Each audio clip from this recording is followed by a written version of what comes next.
प्रिय विद्यार्थियों, हिंदी साहित्य की कक्षा में आपका एक बार फिर स्वागत है। इससे पूर्व की कक्षा में हमने हिंदी साहित्य इतिहास का जो प्रथम कालखंड है या जो आदिकाल है, उसके लिए विभिन्न विद्वानों द्वारा जो नाम सुझाए गए हैं या उनका जो नामकरण किया गया है, उन नामों पर चर्चा करेंगे विस्तार से। प्रथम नाम जो ग्रियर्सन द्वारा दिया गया वह है चारणकाल। ग्रियर्सन ने हिंदी साहित्य का जो आरंभिक काल है उसको चारणकाल नाम दिया, लेकिन विद्वानों द्वारा जो नामकरण किया जाता है उसकी उपयुक्तता क्या है? क्या वह नाम सार्थक है या जो नाम रखा गया है वह उस कालखंड की प्रवृत्ति को इंगित करता है या नहीं है? तो इस प्रकार से उन्होंने जो चारणकाल नाम रखा उसके पीछे वे कोई ठोस प्रमाण नहीं दे पाए। इसका कारण यह है कि उन्होंने चारणकाल 643 ईस्वी से माना है, यानी जो नामकरण और काल उसके बीच में वे सामंजस्य नहीं बिठा पाए, क्योंकि उन्होंने जो आदिकाल का नाम जो चारणकाल रखा उसका प्रारंभ तो उन्होंने 643 ईस्वी से माना है, जबकि जो 1000 ईस्वी है या 10वीं जो शताब्दी है तक जो चारण कवि है द्वारा लिखित कोई रचना उपलब्ध नहीं होती है। इस कारण ये नाम उपयुक्त नहीं है। तो उन्होंने नाम रखा चारणकाल, और जो चारणकाल की जो रचनाएं जो प्राप्त होती है वह हमें 10वीं शताब्दी से प्रारंभ होती है, और इन्होंने चारणकाल का जो प्रारंभ है वो 643 ईस्वी में माना है, यानी नामकरण और काल इन दोनों के बीच में वे तालमेल नहीं बिठा पाए। नाम जो वे चारणकाल रखते हैं उस समय चारणों की रचनाएं या चारण और जो भाटों की जो रचनाएं हैं जो बाद में जाके प्राप्त होती है उस समय तक उपलब्ध नहीं हो पाती है। इस प्रकार से उनके द्वारा जो दिया गया चारणकाल नाम है वो उपयुक्त नहीं ठहरता है, क्योंकि काल विभाजन और नामकरण में तालमेल की कमी है। अगला नाम है प्रारंभिक काल। ये नाम मिस्र बंधुओं द्वारा दिया गया, और प्रारंभिक काल है ये बहुत ही साधारण नाम है, एक सामान्य नाम है, और ये बताता है कि हिंदी भाषा का या हिंदी साहित्य का जो प्रारंभ है कब हुआ, और इससे किसी प्रकार की जो साहित्यिक प्रवृत्ति है का पता नहीं चलता है। तो साहित्यिक प्रवृत्ति इंगित न होने से और एक साधारण नाम होने से ये नाम भी किसी प्रकार से तर्कसंगत नहीं गिना जा सकता। तीसरा नाम जो आचार्य रामचंद्र शुक्ल द्वारा सुझाया गया वह है वीरगाथा काल। उन्होंने संवत 1050 से 1375 तक का जो काल है उसको उन्होंने वीरगाथा काल नाम दिया, और इस कालखंड का नाम उन्होंने वीरगाथा काल क्यों रखा उसके पीछे भी इन्होंने कारण बताते हुए क्या कहा है कि आदिकाल की दीर्घ परंपरा के बीच प्रथम 150 वर्षों के भीतर रचना की किसी विशेष प्रवृत्ति का निश्चय नहीं होता है। धर्म, नीति, श्रृंगार, वीर सब प्रकार की रचनाएं दोनों में मिलती है, यानी आदिकाल की जो दीर्घ परंपरा है उसके प्रथम जो 150 वर्ष है उसमें आचार्य रामचंद्र शुक्ल किसी प्रकार की कोई विशेष प्रवृत्ति उस कालखंड के भीतर नहीं पाते हैं। उस दौरान धर्म की, नीति की और श्रृंगार की और वीर की सभी प्रकार की रचनाएं मिलती है, और वह भी दोहों के रूप में। इस अनिर्दिष्ट लोक प्रवृत्ति के उपरांत, अनिर्दिष्ट यानी जिसको निर्दिष्ट नहीं किया जा सके, जिसके रूप को निश्चित नहीं किया जा सके, इस अनिर्दिष्ट लोक प्रवृत्ति के भीतर जब से मुसलमानों की चढ़ाइयाँ आरंभ होती है, तब से हम हिंदी साहित्य की प्रवृत्ति विशेष रूप से बंधती हुई पाते हैं। यानी प्रथम 150 काल के भीतर कोई विशेष प्रवृत्ति देखने को नहीं मिलती है, लेकिन जब इस्लामिक आक्रमण प्रारंभ होते हैं, तुर्कों के आक्रमण प्रारंभ होते हैं, तब एक विशेष प्रवृत्ति साहित्य में देखने को मिलती है, वह है वीर गाथा। आगे वे कहते हैं, राजाश्रित कवि चाण जिस प्रकार से रीति श्रृंगार आदि के फुटकल दोहे राजसभाओं में सुनाया करते थे, उसी प्रकार आश्रयदाता राजाओं के पराक्रम पूर्ण चरित्रों या गाथाओं का भी वर्णन किया करते थे। तो जो राज दरबारी कवि है, राजपूताना इत्यादि जो राजा थे, उनके दरबारों में जो राजाओं के आश्रित जो राज्याश्रित जो कवि थे, चाण भाट इत्यादि, वे दरबारों में सभासदों एवं राजा के मनोरंजन के लिए रीति, श्रृंगार, भक्ति इत्यादि की फुटकल रचनाएं जो पहले सुनाया करते थे, साथ साथ में जब इस्लामिक आक्रमण प्रारंभ हो जाते हैं या तुर्कों के आक्रमण प्रारंभ हो जाते हैं, तो एक विशेष प्रकार की प्रवृत्ति पर बल पड़ने लगता है। वह है वीर रस से भरी हुई जो रचनाएं हैं, जिसमें राजाओं के पराक्रम, शौर्य, अपना जो चरित्र जो राजा है या जिसके आश्रय में जो दरबारी कवि या चाण भाट इत्यादि कवि काम कर रहे हैं, उस राजा की जो शौर्य गाथा है, उसका जो पराक्रम है, उसने किस प्रकार से युद्धों के अंदर अपना पराक्रम, बल, शौर्य दिखाया है, उसका जो ओजस्वी वर्णन है, वह अब राज दरबार में किया जाने लगा था। और ये जो अपने आश्रित या जिसके आश्रय में कार्य कर रहे हैं, उस राजा के का जो चरित्र गान है, शौर्य गान है, और उसके वीरता, पराक्रम और उसकी यहाँ तक कि जो दानवीरता है, उसको लेकर गाथाएं गाई जाने लगी। ये जो प्रबंध परंपरा है, रासों के नाम से पाई जाती है। यानी ये जो इस प्रकार की जो रचनाएं हैं, उनको एक प्रबंध के रूप में सुनाए जाने लगी, उनको प्रबंध का रूप दिया जाने लगा। और ये जो प्रबंध परंपरा है, यह रासों के नाम से जानी जाती है। हिंदी साहित्य का जो आदिकाल है, जिसे वीरगाथा काल नाम दिया गया है, उसमें इस प्रकार की जो रास रचनाएं अपने को देखने को मिलती है। और इन प्रबंध रासो परंपराओं को या रासो जो ग्रंथ है, उनको लक्षित करके ही आचार्य रामचंद्र शुक्ल ने इस कालखंड का नामकरण वीरगाथा काल किया है। और अपने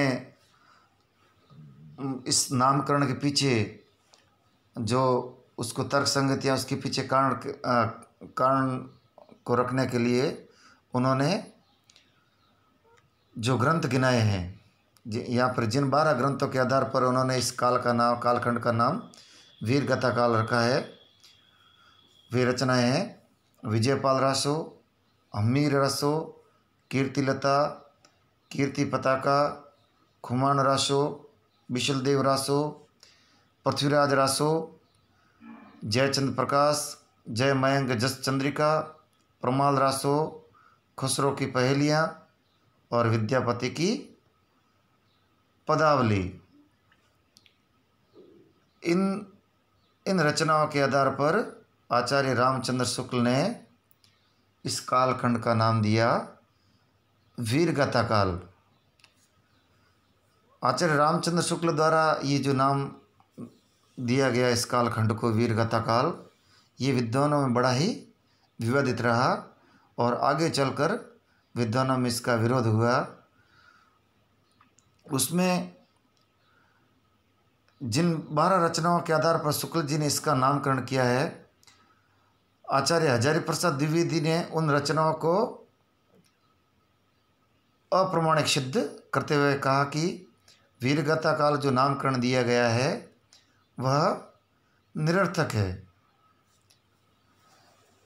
हिंदी साहित्य के जो आदिकाल है उसमें हम आगे पढ़ेंगे कि किस प्रकार से जो वीरगाथा या जो रासो परंपरा की जो रचनाएं हैं वे किस प्रकार से उनकी प्रमाणिकता को लेकर विवाद हुआ है, और यहाँ तक कि स्वयं आचार्य रामचंद्र शुक्ल ने पृथ्वीराज रासो इत्यादि जो रचनाएं हैं उनको जाली या भट्ट भणत ठहराया है। और जिन रचनाओं की प्रमाणिकता को लेकर संदिग्धता है उसको लेकर रखा गया नामकरण किस प्रकार से युक्ति युक्त हो सकता है या उपयुक्त हो सकता है, ये कहना संदिग्ध है। जैसे बिसलदेव रासो है, जैसे बिसलदेव रासो और खुमान रासो है, ये जो ग्रंथ है ये नए शोध जो उनके ऊपर जो शोध कार्य हुए हैं आचार्य रामचंद्र शुक्ल तक, चूँकि इस प्रकार की शोध इतने नहीं हो पाए थे, लेकिन बाद में प्रवृत्ति काल में आगे जाकर विद्वानों द्वारा इतिहासकारों द्वारा जो शोध कार्य हुए हैं उसके आधार पर जो बिसलदेव रासो और जो खुमान रासो है वे बाद की रचनाएं, वे 16वीं शताब्दी में रचित माने गए हैं। यानी आदिकाल के बाद का कालखंड है उसमें उनकी रचना हुई है। और हमीर रासो और जयचंद प्रकाश और जय मयंक जस चंद्रिका ये नोटिस मात्र है। नोटिस मात्र से तात्पर्य यह है कि ये जो ग्रंथ है वस्तुतः अपने मूल रूप में उपलब्ध नहीं है, लेकिन इन ग्रंथों की सूचनाएं अन्य ग्रंथों के माध्यम से मिलती है कि इस प्रकार के ग्रंथों की रचनाएं हुई है। उनके कुछ जो छंद वगैरह है अन्य ग्रंथों में देखने को मिलते हैं, लेकिन जो मूल ग्रंथ है वे देखने को नहीं मिलते हैं। तो इस प्रकार से जो हमीर रासो और जो जयचंद प्रकाश और जय मयंक चंद्रिका है ये नोटिस मात्र है, सूचना मात्र है। इनकी अन्य ग्रंथों में मूल रूप से ये ग्रंथ अभी तक अनुपलब्ध है। आगे की जो जिन 12 जो रचनाओं के आधार पर आचार्य रामचंद्र शुक्ल ने इस कालखंड का नामकरण वीरगाथा काल किया है, इसमें जो प्रमुख रचना है वह है पृथ्वीराज रासो। जो प्रसिद्ध महाकाव्य है पृथ्वीराज रासो, इसको भी स्वयं आचार्य रामचंद्र शुक्ल ने भी इसको प्रमाणिक नहीं माना है। कुछ विद्वान इसे अर्ध प्रमाणिक मानते हैं और कुछ विद्वान इसे प्रमाणिक मानते हैं, जिसकी विस्तार से चर्चा हम आदिकाल में करेंगे, यहाँ विस्तार से नहीं जाएंगे। जो पृथ्वीराज रचना है, पृथ्वीराज रासो रचना है, ये भी विवादित रही है, इसकी प्रमाणिकता भी सिद्ध नहीं हो पाई है।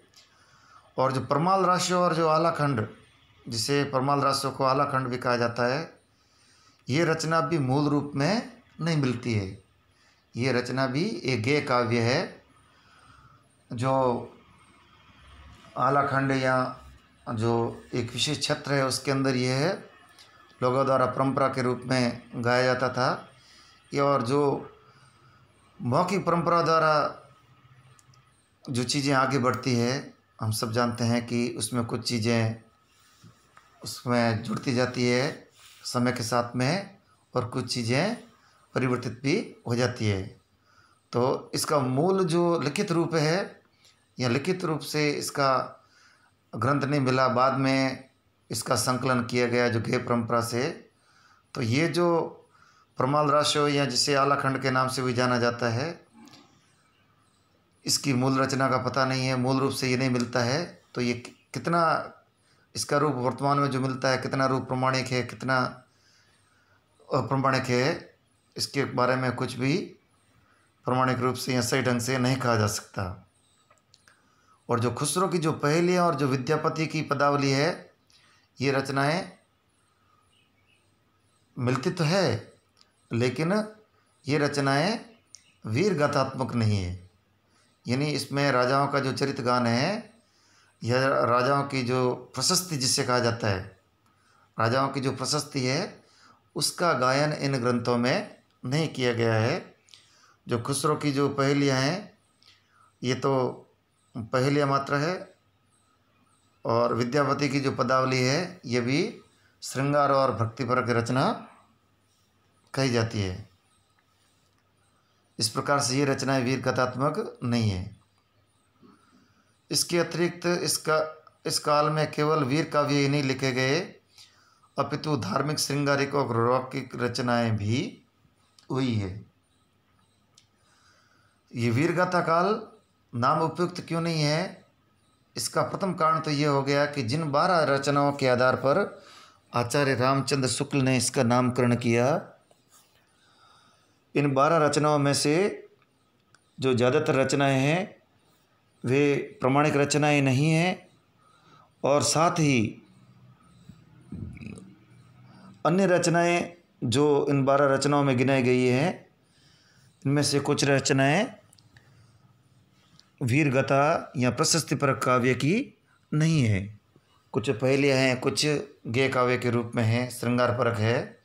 तो इस प्रकार से जो वीर गाथा काल जो नामकरण है वह उपयुक्त नहीं ठहरता है।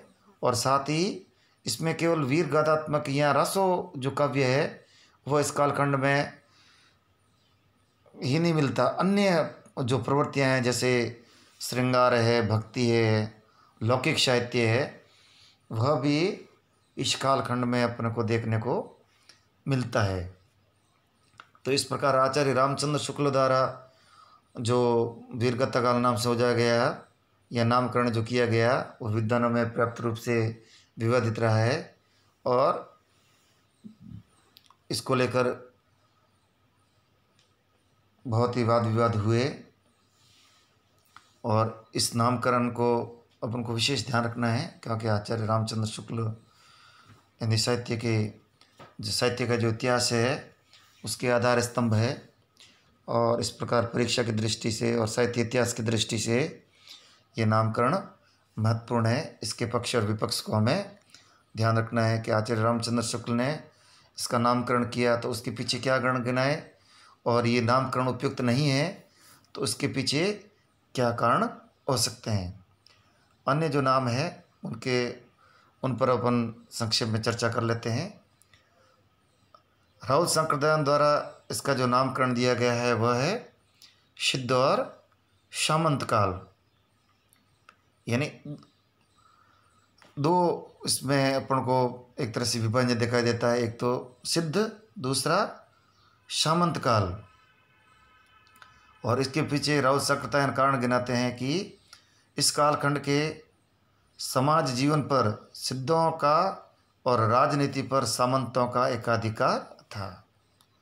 यानी सामाजिक जीवन से, ये सामाजिक रूप से जो जीवन देखते हैं तो उस समय समाज में और धर्म में सिद्धों का वर्चस्व था, और राजनीतिक दृष्टि से देखते हैं तो इस समय जो सामंत जिसे कहा जाता है कि जो राजाओं के जो प्रतिनिधि होते हैं या स्थानीय जो शासक होते हैं, जो एक बड़े शासक के अधीन होते हैं, उनको सामंत कहा जाता है।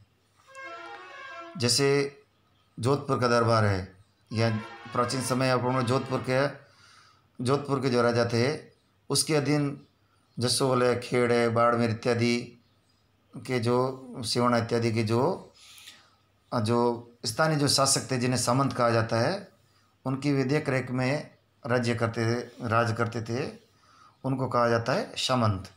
तो इस प्रकार राजनीतिक दृष्टि से यह सामंतों का काल था। और सामाजिक जीवन में अपन देखते हैं तो सिद्धों का वर्चस्व अपन को देखने को मिलता है। सिद्ध ये जो वस्तु था, ये बौद्ध धर्म में आगे जाकर बौद्ध धर्म का विखंडन होता है और उसका समय के साथ में रूप परिवर्तन होता चला जाता है। उसमें कई विशेषज्ञता इत्यादि आ जाती है। तो आगे चलकर बौद्ध धर्म में ही सिद्धों का प्रादुर्भाव होता है। और इस प्रकार से सिद्धों और सामंतों का वर्चस्व होने के कारण इन्होंने इस कालखंड का नामकरण सिद्ध सामंत काल दिया। इस नामकरण से उस समय के तत्कालीन वातावरण का तो पता लगता है, यानी उस समय सामाजिक रूप से और राजनीतिक रूप से किस प्रकार का वातावरण था, इसका तो हमें पता लगता है। लेकिन इसमें किसी प्रकार की साहित्यिक प्रवृत्ति है वह द्योतित नहीं होती है। तो इस प्रकार से ये जो नामकरण है, इसमें साहित्यिक प्रवृत्ति का पता नहीं लगता है। और साथ ही जो नाथपंथी और जो योगी कवि है, खुसरो आदि के जो कवि थे, जो जिन्होंने लौकिक काव्य की रचना की, उनकी काव्य प्रवृत्तियों का समावेश नहीं हो पाता है। तो ये इस नामकरण की कमियां हैं। आचार्य महावीर प्रसाद द्विवेदी द्वारा इस कालखंड का नामकरण रखा गया बीज वपन काल। बीज वपन का अर्थ होता है बीज बोना। ये नाम भी उपयुक्त नहीं है, क्योंकि भाषा की दृष्टि से भले ही बीज वपन का काल था, यानी जो आरंभिक रूप से भाषा के बीज बोए जा रहे थे, लेकिन इससे भी साहित्यिक प्रवृत्ति की साहित्यिक स्थिति का पता नहीं लगता है। और साथ ही ऐसा लगता है कि जो साहित्यिक प्रवृत्तियाँ थी वह अपने शैशव काल में थी, जबकि ऐसा नहीं था। जो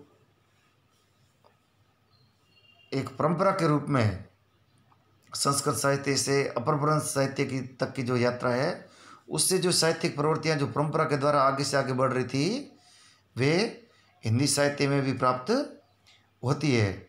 इसलिए प्रवृत्ति की दृष्टि से ये बीज वपन का यहाँ शैशव काल नहीं कहा जा सकता। इसलिए ये नाम उपयुक्त नहीं है, उचित नहीं है।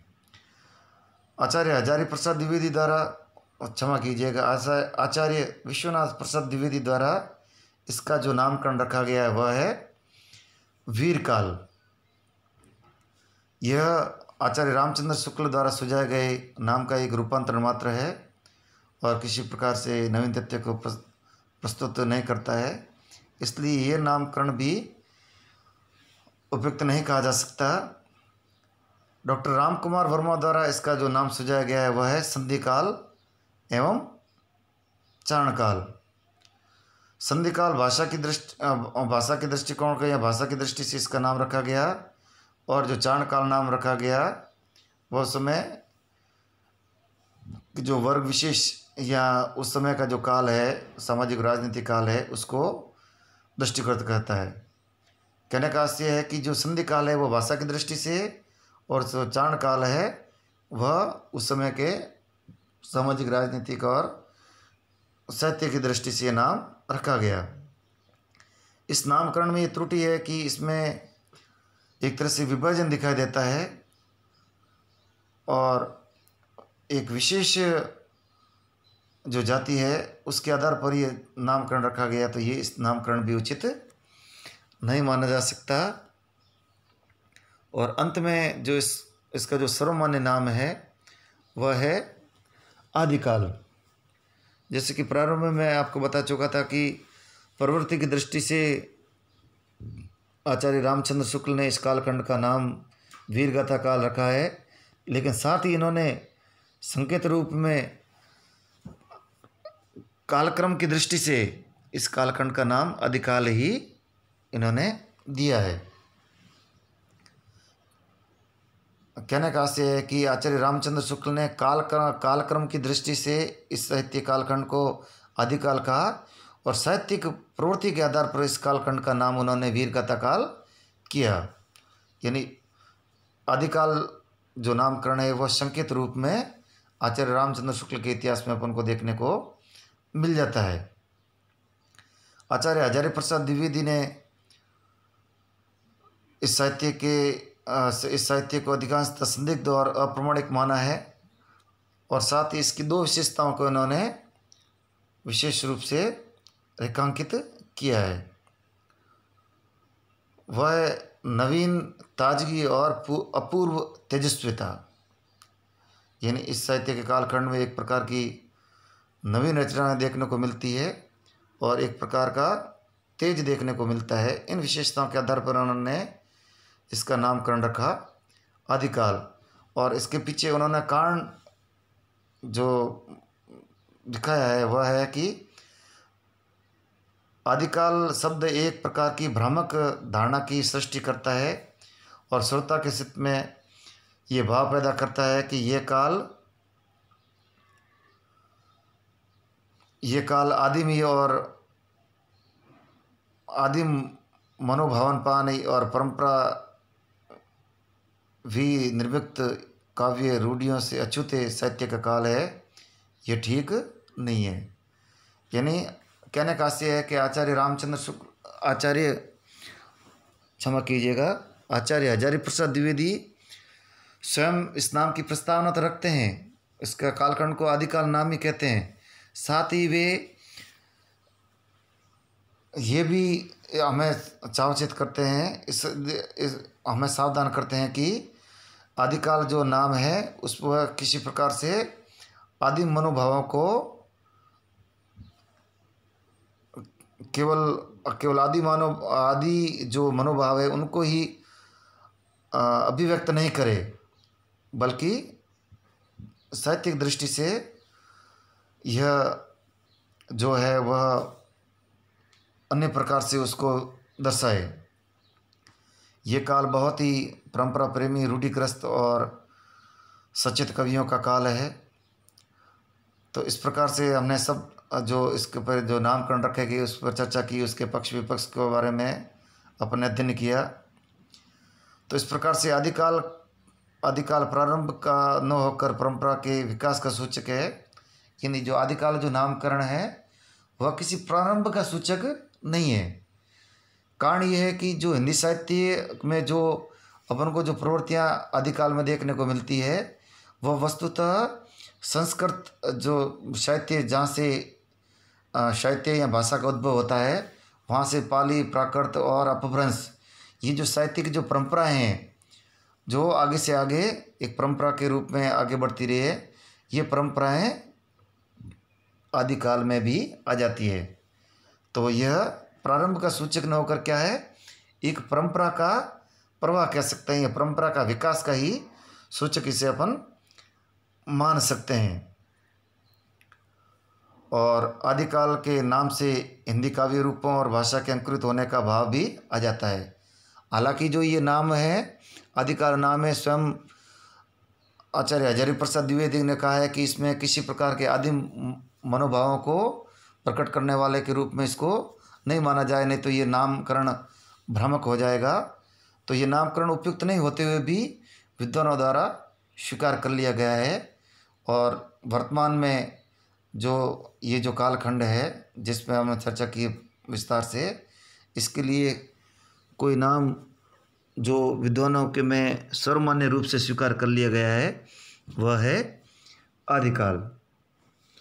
आगे का जो काल है, कालखंड है 14वीं शताब्दी से 17वीं शताब्दी का जो कालखंड जिसे भक्ति काल कहा जाता है, इसके नामकरण और काल विभाजन को लेकर हम चर्चा करेंगे।